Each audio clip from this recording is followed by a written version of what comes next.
Shh. Shh. Shh. Yung itim, hindi sanay.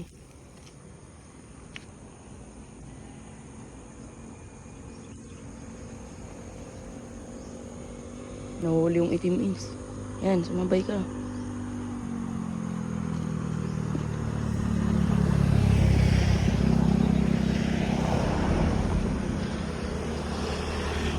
Wala, tila-tila papapanan ng isang itim mo.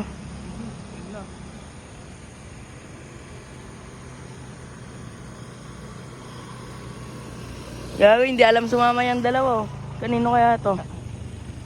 Baka yung akin yan. Grupis. Ayun o.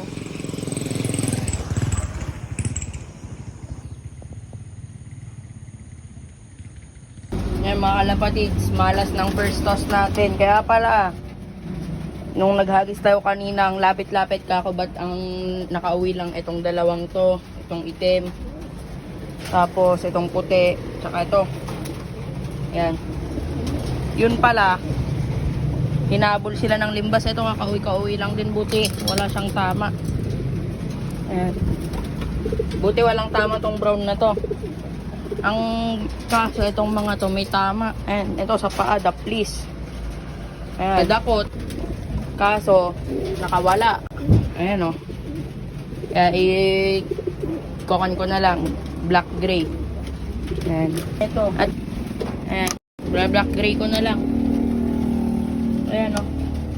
Black and white ko na lang mga kalapatids. Ayan o. Wasak. Paano kakainiinom to? Nice. Unang hagis mo na nga lang sa sobrang lapit. Pagpag lang. Doon pa mawala ibon. Tapos magkakaganyan. Etong brown nga to meron din pero daplis no, wala siyang balayibo.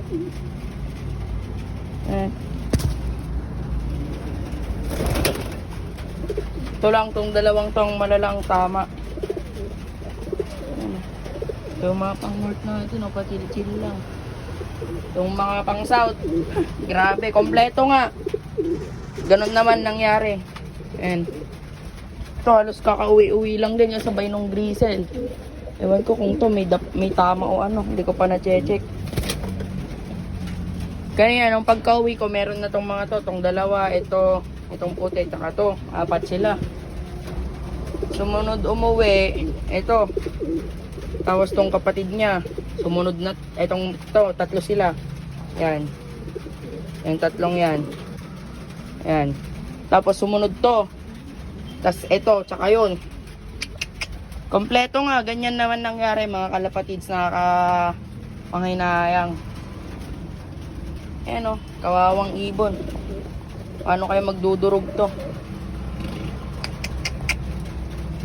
Yun lang mga kalapatids, yung my day natin kanina na nagpalipad tayo, yun. Nadalihan tayo, 3 ibon. Ito, paa. Daplis. Ewan ko kung nadali din to ng lawin na pagkadakot na daplisan. Baka sumalpok lang to. Ayan o. Kasi maliit lang naman yung tama niya. Ayan, sa palang. Ayan, salpok lang siguro. Ito ang sigurong hinahabol kanina kaya nadakot. Ayan o. Tapos, ito. Ay, nako mga kalapatids. Yun lang mga kalapatids. Ipapatahi ko na lang to kay tito natin. Ayan.